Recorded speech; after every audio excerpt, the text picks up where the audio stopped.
Og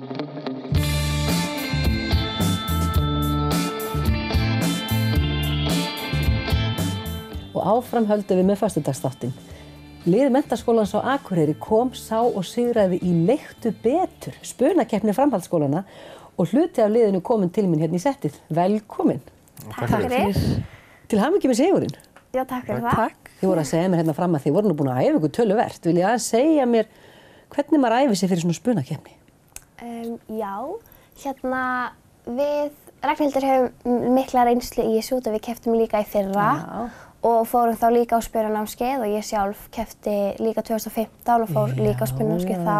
Hókin af reynslu. Já, en síðan tókum við bara okkur saman liðið þegar var búið að velja í lið og við æfðum bara eiginlega í streið 2 vikur. Bara hverjum degi? Já, nánast. Já. Æfingin skapar greinilega meistarann, er það ekki? Jú, svo sannarlega. Þið eru öll í leikfélagi Menntaskólans á Akureyri, ekki satt? Eða hvað? Eða við tvö erum í stjórn, sitjum í stjórn og hún kemur vonandi í leikpröfur fyrir leikritið. Því að nú ætla að setja nýtt leikrit á svið eftir áramót og alveg glænýtt. Það bara hefur ekki verið sýnt hér á landi áður. Hei. Segðu okkur aðeins frá því, hvaða leikrit þetta? Það heitir sem sé Fun Home og er bara tiltölulega nýtt, byggt af bók eftir konu sem heitir Alison Bechdel. Já. Og all leikritið er hún í rauninni að teikna upp svona skopmynda ævisögu sína. Og við sjáum bara ævi hennar alveg frá því hún var lítil og þangað til hún verður svona 40 cirka. Það er ýmislegt sem gerist þarna, hún kemur út úr skápnum og svona glímir við það og... Bara svona eitthvað sem allir geta tengt við, eitthvað sem gerist inn á heimili. Já. Og komið titill, íslenskur titill? Nei, ekki ennþá, en það er bara allt í vinnslu svona, kemur með handritinu.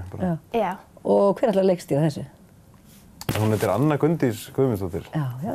Kölluð Dunda. Já, við þekkjum hana hér fyrir norðan. Hún hefur leikið hérna með leikfélaginu. Já, algjört æði. En segið mér aðeins meira þessa spunakeppni. Hvernig voru mörg lið? Var þetta spennandi? Voru þið stressuð? Hvernig leið ykkur? Við vorum alveg svona afnánum. Mjög stressuð? Sko, já. Það voru 8 lið að keppa og það byrjuðu allir að keppa og síðan var fækkað til 4 héldu áfram í undanúrslit. Svona útsláttarkeppni einhver. Já, og það munaði sko 1 stigi á milli okkar og eins annars skóla. Þannig að þið rétt mörðuð sigurinn, eða hvað? Við rétt svo komist inn í undanúrslit og síðan náðum við allt í að komast í úrslit og bara möluðum það eiginlega. Þið möluðu það? Já. Gott að það komið fram. Og var þetta heill dagur eða margir dagar eða hvað er þetta umfangsmikið? Þetta var bara 1 kvöld. Þetta var bara 1 kvöld? Já. Hversu langan tíma hafið þið að spinna? Hver spuni er bara 3 mínútur. Já, og það er bara einhver á klukkunni, stopp? Já. Og það er alveg 1 mínústig fyrir hverja sekúndu svo ferð yfir tímaðinn. Þannig að ef þú ferð yfir tímaðinn þá ertu eiginlega bara búin að vera. Þið hafið klukku líka á sviðinu, eða ekki? Hvernig vitið þið hvernig 3 mínútur líða? Það er mjög skemmtilegt að þegar 2,5 mínútur er liðin þá gengur bleik górilla yfir sviðið. Til þess að gefa til það er skilaboð sem þið fáið, það er svona táknið. Og síðan er þarna mjög grimm refsistig ef maður fer eitthvað yfir tímann. Eru refsingar fyrir eitthvað annað?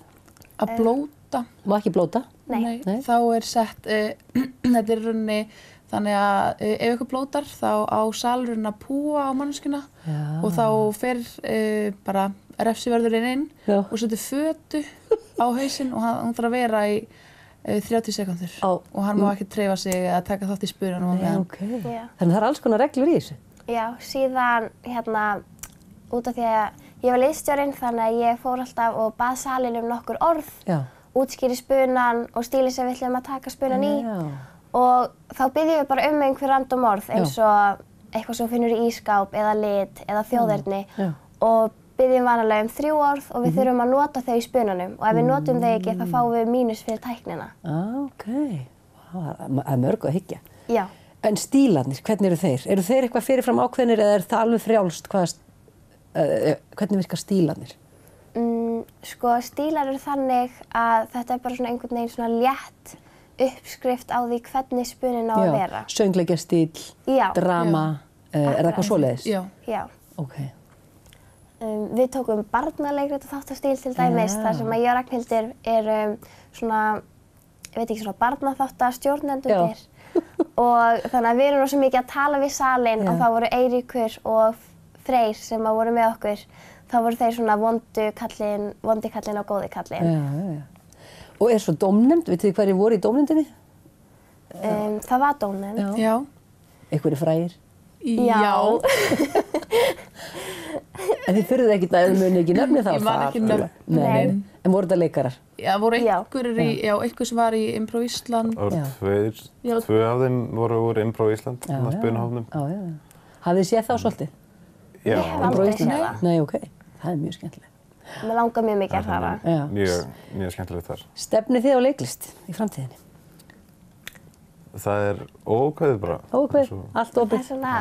Það var rosa mikil pæling og mér langar það rosalega mikið. Já, en ég að pæla eftir menntaskóla að fara til Chicago og læra að spuna aðeins meira. Og það svona stórt svæði fyrir spuna. Bara sérhæfað í spuna? Já, kannski. Það er alveg gert. Fólk gerir það alveg. Já, mér langar rosalega mikið að gera eitthvað svona skemmtilegt og flippað nokkur ár eftir menntaskóla og fara síðan í kynjafræði. Og fá B.A. í því. Já. Ert þú með einhver framtíðarplön? Sko, ég hef mjög mikið áhuga á leiklist en ég held að ég fari ekki og læri það.